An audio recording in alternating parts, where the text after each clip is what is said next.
Oi, tegak apa Perdana Menteri?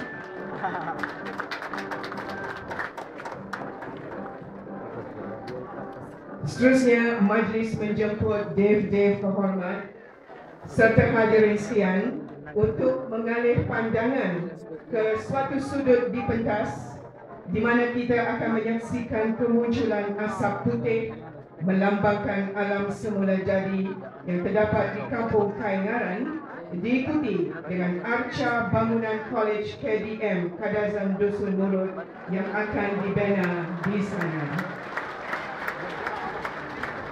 Mana wayangmu ni?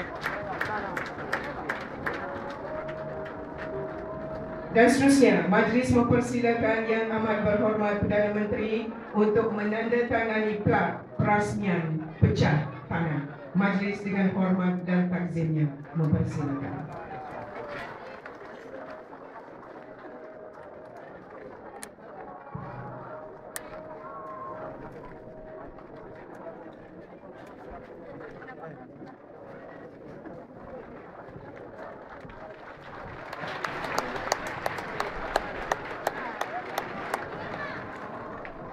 Kaingaran namanya diberi, udaranya bersih, terasa nyaman.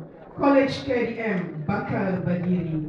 Impian rakyat Tambunan kini menjadi kenyataan. Ucapan setinggi-tinggi penghargaan